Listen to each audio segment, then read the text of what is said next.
भागवत संदेश। नमो भगवते तस्मै कृष्णाय तवतु कर्मणे रूपनां विवेदन जगत कीर्ति यो यतः सच्चिदानंद रूपाय विश्वोत्पत्त्यादि हेतवे तापत्रय विनाशाय श्री कृष्णाय वयं नुमः। श्रीमद् भागवत भगवान के भक्तों का और भक्तों के हृदय में बैठे हुए भगवान का प्रकाश करने के लिए भगवान का एक अवतार ही है। तेनयं बालमयी मूर्ति प्रत्यक्षा वर्तते हरे। भगवान की ये बाणमयी माने शब्दों की वाक्यों की बनी हुई एक मूर्ति है। भागवत के रूप में साक्षात भगवान है। यह तो हुई हमारी भावना, हमारी भक्ति। इसमें जो निरूपण है वह अनोखा है।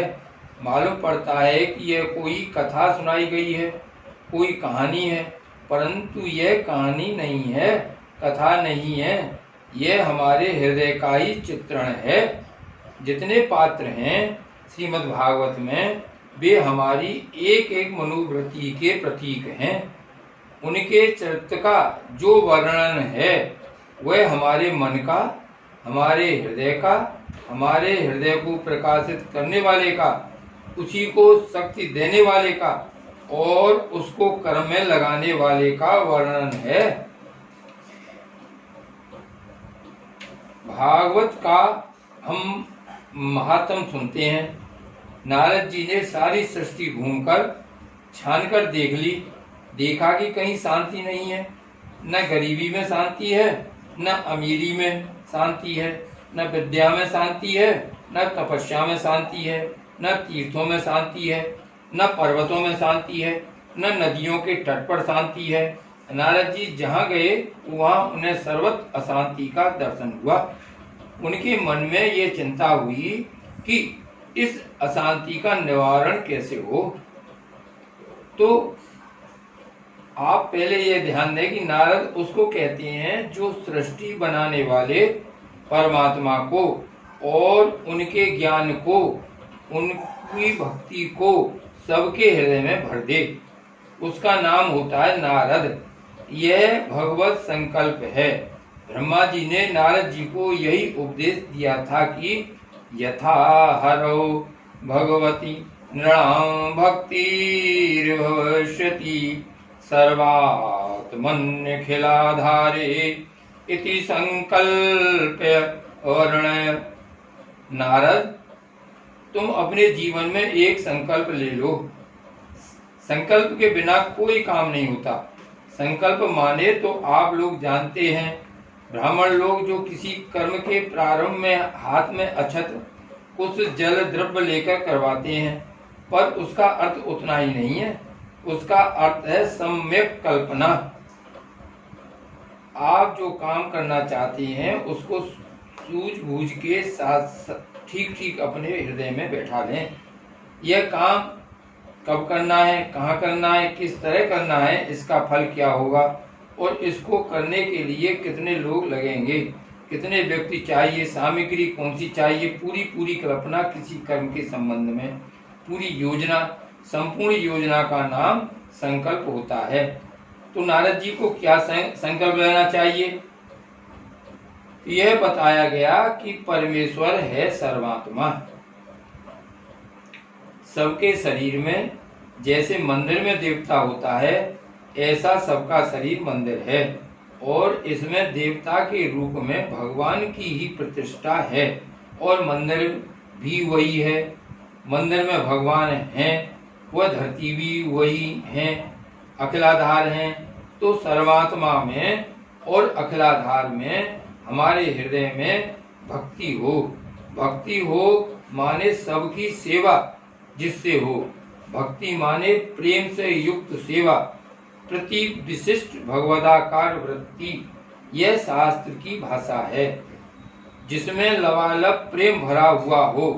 इस भाव से सबकी सेवा करने का जो संकल्प है उसका नाम है भक्ति। अब नारद जी ने देखा घूम घूम कर लोग अज्ञान से, अभिमान से, राग से, मोहब्बत से, द्वेष से, दुश्मनी से और डर से घबरा घबरा कर ऐसे ऐसे काम में लग रहे हैं कि उन्हें चाहिए तो शांति, लेकिन काम ऐसे कर बैठते हैं जिनसे अशांति होती है। उन्हें बड़ी चिंता हुई। इसकी एक परंपरा है, नारायण माने अंतर्यामी परमेश्वर, ब्रह्मा माने हमारे अंतःकरण में आया हुआ परमेश्वर, और उनके पुत्र नारद माने हमारे मन में आया हुआ परमेश्वर, और व्यास माने वाणी में आया हुआ परमेश्वर, और सुख माने शब्द में आया हुआ परमेश्वर। यह परमेश्वर का अवतार है। पहले अंतर्यामी के रूप में संपूर्ण विश्व सृष्टि में है, ब्रह्मा के रूप में हमारे हृदय में आकर प्रजनन करते हैं, और मन के रूप में संकल्प करते हैं, वाणी के रूप में बोलते हैं, और शब्दों के रूप में निकलकर सबके कान में जाते हैं। तो यह है श्रीमद् भागवत के अवतरण की परंपरा। पहले अंतर्यामी, फिर ब्रह्मा, फिर नारद, फिर व्यास, इसके बाद सुखदेव। सुखदेव श्रीमद् भागवत के वक्ता हैं। नारद जी ने आश्चर्य क्या देखा कि सब जगह अशांति देखते देखते वृंदावन में पहुंच गए। वृंदावन शब्द का वैसे संस्कृत में यह अर्थ होता है कि जहाँ कोई हिंसक न हो, हिंसा की भावना न हो। वृंदा माने तुलसी, भगवान की बहुत प्यारी, और वृंदा माने श्री राधा रानी और उनकी दासी। राधा रानी माने आराधना, भगवान की आराधना। तो वहाँ गए जहाँ भगवान की आराधना होती है। उपनिषदों में भी इसकी थोड़ी चर्चा है। केनोपनिषद में तद वनम नाम, भगवान की जो भौतिक उपासना होती है वह वन के रूप में होती है। वन के रूप में माने जैसे वन में बहुत से पेड़ होते हैं, उनकी जाति अलग अलग, फल अलग अलग, उनका रस अलग अलग, उनके गुण अलग अलग, परंतु सबका नाम है एक वन। ऐसे यह जो विश्व वन है, ब्रह्म वन है, इस ब्रह्म में अलगाव तो दिखाई पड़ता है, लेकिन इस अलगाव में एक भरा हुआ है। इसी से सब में जो एक परमात्मा है, यह भाव जहाँ होता है वहाँ आराधना होती है। और आराधना होती है तो किसी के प्रति द्वेष नहीं होता, हिंसा नहीं होती, किसी को नुकसान पहुंचाकर अपना भला करना, ये अशांति का कारण है। आज तुम दूसरों को नुकसान पहुंचाओगे, हानि पहुंचाओगे, फिर कल वह तुमको हानि पहुंचाएगा, नुकसान पहुंचाएगा। तो अपने हृदय में सदा सर्वदा सद्भाव बना रहना चाहिए। अब उन्होंने वृंदावन में जाकर देखा तो वहाँ 3 व्यक्ति दिखाई पड़े। संस्कृत में व्यक्ति शब्द का अर्थ भी बहुत विलक्षण है। व्यक्ति माने अभिव्यक्ति, जाहिर होना। जो चीज गुप्त रूप से रहती है उसके जाहिर होने का नाम व्यक्ति है। वासनाएं जो हैं वे भिन्न भिन्न पशुओं, पक्षियों, मनुष्यों के रूप में प्रकट होती हैं। सबकी वासना अलग अलग होती है। सांप में काटने की वासना होती है, बिच्छू में डंक मारने की वासना होती है, परंतु दोनों के विष से औषधि भी बनता है। अपने स्थान पर वे गुणकारी भी होते हैं। तो जितने जितने जीव जंतु हैं उनमें एक एक गुण होता है। उन गुणों के जाहिर होने का, प्रकट होने का जो स्थान है उसको व्यक्ति कहते हैं। व्यंजनम व्यक्ति, अंजु व्यक्ति भक्षण कांत कतिसु। तो एक एक भाव माने भक्ति का भाव जहाँ जाहिर है, मूर्तिमान है, उसको भक्ति देवी कहते हैं। तो वृंदावन में क्या देखा कि भक्ति तो है, परंतु ज्ञान और वैराग दोनों वहाँ बूढ़े हो गए हैं। लोगों के हृदय में प्रेम तो है, ऐसा कोई प्राणी नहीं होता जिसमें प्रेम नहीं होता है। जैसे सद्भाव से, सत से जीवन है, और चित्त से बुद्धि है, और आनंद से प्रेम है। यह तीनों बात हर एक जीवन में रहते हैं। ऐसा कोई जीवन नहीं होता कीट पतंग से लेकर ब्रह्मा पर्यंत जिसमें जीवन तो दिखता है, स्पष्ट और जीवन में क्रिया होती है, प्राण का संचार और उसमें बुद्धि होती है, बुद्धि में भय लोभ आदि विकार होते हैं और साथ ही साथ आनंद का जो आविर्भाव है, प्रेम है, वह मनुष्य के जीवन में होता है। तो उन्होंने देखा प्रेम तो है सबके हृदय में, परंतु ज्ञान और वैराग्य न होने के कारण वह प्रेम बहुत दुखी है। मनुष्य प्रेम करके भी दुखी होता है, प्रेमी भी दुखी होता है, प्रीतम को भी दुख देता है। जब प्रेमी दुखी होगा तो प्रेमास्पद भी दुखी होगा और प्रेमास्पद को दुखी करके कोई प्रेमी सुखी तो हो नहीं सकता। तो नारद जी ने देखा कि भक्ति दुखी है। ऐसा ना समझे कि वहाँ कोई औरत थी, स्त्री थी, कोई भक्ति के रूप में, या कोई दो बूढ़े आदमी थे जो बेहोश होकर पड़े हुए थे। वहाँ एक स्त्री का भक्ति के रूप में होना माने भगवान के प्रति जो आराधना का भाव है उसका होना। ये आध्यात्मिक विभाग है महात्म का। भक्ति, ज्ञान और वैराग्य ये तीनों हमारे जीवन में आने चाहिए। ज्ञान से मोह दूर होता है, वैराग्य से हमारी जो फसावट है दुनिया में, किसी से दुश्मनी कर बैठते हैं, किसी से दोस्ती कर बैठते हैं और दोस्ती के चक्कर में आकर पक्षपात करते हैं,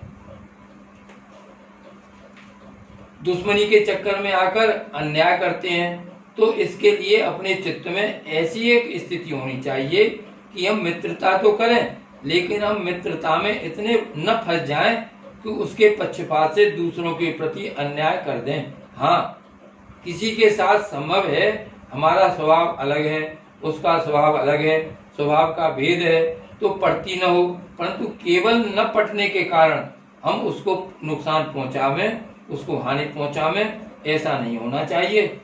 इसी को वैराग बोलते हैं। वैराग माने राग द्वेष के बस होकर किसी का पक्षपात या किसी के साथ क्रूरता न। राग दोनों की न्यूनता का नाम वैराग है, शिथिलता का नाम वैराग्य है। वैराग माने नंगे रहना नहीं, वैराग माने पहाड़ में जाना नहीं, वैराग माने जंगल में जाना नहीं, वैराग माने नदी के तट पर रहना नहीं, वैराग्य माने हमारे हृदय के स्रोत में किसी प्रकार का दूषण न हो, हानि, दूसरे को हानि पहुंचाने वाली कोई वस्तु न हो। हमारा हृदय एक सरोवर है।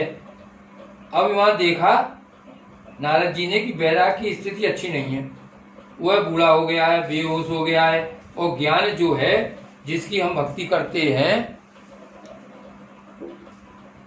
उसके बारे में हमको ज्ञान होना चाहिए कि हम किसकी भक्ति करते हैं, किसकी भक्ति करते हैं, हम किसकी सेवा करते हैं। तो भक्ति दो काम करती है असल में।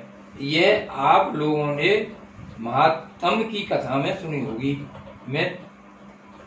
मैं तो केवल आपका ध्यान खींचता हूँ। हमारे हृदय में जब भगवान की भक्ति आती है तो वह दो काम करती है, दोहरा काम करती है। एक तो जब भगवान का भाव हृदय में आता है तो हम राग द्वेष से बचते हैं, और दूसरे जिसकी भक्ति करते हैं उसके बारे में ज्ञान होता है। हम जिससे प्रेम करेंगे उसके बारे में, उसको खाना क्या अच्छा लगता है, उसको पीना क्या अच्छा लगता है, उसको कैसी बात अच्छी लगती है, उसका शील स्वभाव कैसा है, वह कैसे काम को पसंद करता है, जानते हैं। तो जिससे प्रेम होता है उसके बारे में ज्ञान होता है, और यदि भले मानुष का ज्ञान हुआ तो उससे प्रेम जरूर होगा। तो प्रेम से ज्ञान होता है, ज्ञान से प्रेम होता है, और इससे दूसरों के प्रति जो पक्षपात और क्रूरता है वह कम हो जाती है।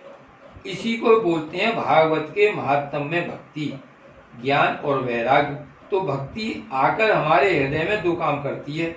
एक तो जिसके प्रति भक्ति है उसका ज्ञान देती है, और एक जिसके प्रति राग करने से, द्वेष करने से हमारी भक्ति में बाधा पड़ती है, उस राग और द्वेष को कम करती है, अर्थात अंतःकरण को शुद्ध करती है। यही चीज नारद जी को चाहिए थी कि लोग काम करें तो वे सर्वात्म भाव को ध्यान में रखें कि सबके हृदय में भगवान हैं। यही श्रीमद् भागवत का मूल संकल्प है। यथा हरो भगवती नृण भक्तिर्भविष्यति सर्वमातमन्यखिलाधारे इति संकल्प्य वर्णये। श्री वल्लभाधीश की जय। श्री गोवर्धन नाथ की जय।